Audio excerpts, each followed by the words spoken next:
와, 진짜 멍청하네. 집에서 도대체 뭐 하는 거야? 왜 그렇게 답답한 소리만 해, 너는? 이렇게 남편이 우리에게 막말을 한다고요. 그런데 우리는 속 시원하게 받아치지 못하고 당황해서 우물쭈물 하다가 그냥 끝난다고요. 아마도 그렇다면 이런 상황이 계속 반복될수록 매번 남편에게 당하고만 있는 이런 내 자신이 너무나도 한심하고 답답하게 느껴질 겁니다. 그렇다면 어떻게 해야 우리가 이런 상황을 바꿀 수 있는지 정말로 쉽게 알려드리겠습니다. 이 영상 끝까지 봐주세요.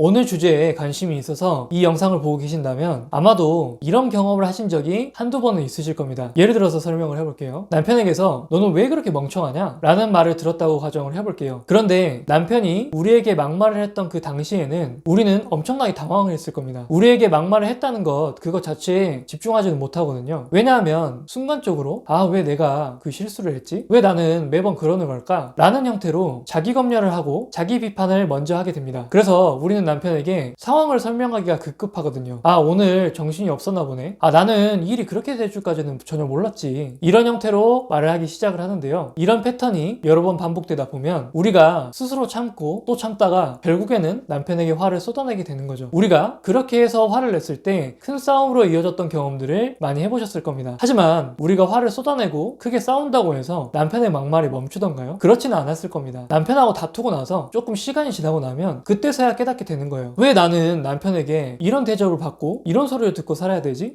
왜 나는 그때 좀 당당하게 얘기를 하지 못했을까? 나는 이렇게 자존감이 낮은 사람인가? 이런 생각들을 하면서 우울해지게 되는 거죠. 그래서 우리가 남편에게 막말을 들었고 그것 때문에 기분이 좋지 않다면 먼저 자기 자신을 검열하고 스스로 비판하는 것부터 멈추라는 말씀을 꼭 드리고 싶습니다. 사실 우리가 남편의 입을 막거나 이렇게 해서 막말을 못하게 만들 수는 없겠지만 우리 자신이 우리 스스로에게 스트레스를 주는 것은 피할 수 있기 때문입니다. 예를 들어서 남편이 이렇게 이야기를 하는 거예요. 너랑 이야기하면 재미가 하나도 없어. 이렇게 이야기를 했고 우리가 기분이 나빴다면 이런 생각들을 먼저 하고 있을지도 모릅니다. 나는 말을 왜 재미있게 못할까? 도대체 어떻게 해야 말을 재미있게 하는 거지? 순간적으로 이런 생각이 드실 거예요. 그러면 이때 바로 나 또 내 스스로 내 비난을 하고 있었구나. 또 나를 스스로 검열을 하고 있었구나 라고 생각하고 그 생각을 바로 멈춰 주셔야 됩니다. 아마도 우리는 살아오면서 남이 우리에게 하는 충고나 조언들이 기분이 나쁘기도 했지만 한편으로는 우리를 성장시킬 수 있는 동력이 되었을 거예요. 남들의 말을 듣고 자기 자신을 돌아보고 비판을 하는 것이 지금 우리가 존재하기까지 정말로 많은 도움이 되었을 수 있죠. 예를 들어서 우리가 지금 사람들 간에 지켜야 할 어떤 매너 이런 것들을 생각하는 부분에서는 아마도 어렸을 적에 부모님에게 수도 없이 야단을 맞기도 하고 잔소리를 들었을 겁니다. 그러면서 매너라는 것을 배웠을 거예요. 우리가 직장에서 업무 능력이 조금 부족했다면 직장 상사에게 싫은 소리를 들어가면서 실력을 늘렸을 겁니다. 하지만 우리가 남편에게 가르침만 받으면서 평생 살려고 결혼한 건 아니잖아요. 그런데 우리가 남편이 막말을 할 때마다 남편의 말을 곱씹고 스스로를 비판하고 자기 검열을 계속 하게 된다면 우리는 남편의 행동을 인정하는 꼴이 될 겁니다. 남편이 우리를 존중하고 사랑해주는 존재가 아니라 나에게 가르치는 주는 사람이다. 이것을 인정하게 돼버리는 거죠. 그러니 이제부터는 남편의 막말에 대해서 깊이 생각하거나 자기 검열을 하거나 자기 비판을 하고 있다면 계속 우리 자신을 알아차려주고 멈춰주시라는 말씀을 드리고 싶습니다. 두 번째는 남편의 막말을 무조건 속 시원하게 받아쳐야만 한다. 이렇게 생각하지 않으셨으면 좋겠어요. 예를 들어서 남편이 넌 진짜 재미가 없다. 이런 말을 우리에게 했다면 당신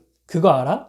그렇게 말하는 거 보니까 진짜 찌질해 보인다. 이렇게 웃으면서 받아친다면 속이 시원할 것 같다. 이런 생각이 드실 겁니다. 하지만 이 영상을 보시는 대부분이 막상 그 상황에 닥치면 어떻게 될까요? 지금까지 남편의 막말에 제대로 대응조차 한번 못 해봤는데 갑자기 이렇게 순발력 있게 대응하지 못할 겁니다. 실제로 이런 형태로 대응을 하려면 우리가 상대방의 관계에서 긴장을 하는 것이 아니라 굉장히 여유로운 이런 마음가짐을 가질 수 있어야 되거든요. 그래서 이렇게 내가 속 시원하게 대응을 해야만 해. 이렇게 강박적으로 생각하게 되면서 긴장하게 되고 가만히 있는 것만 못하게 될 수도 있는 거죠. 게다가 남편이 너 지금 뭐라고 했어? 라고 하면서 화를 낸다면 우리가 이때는 여유롭게 에이 뭐 그런 거 가지고 화내고 그래.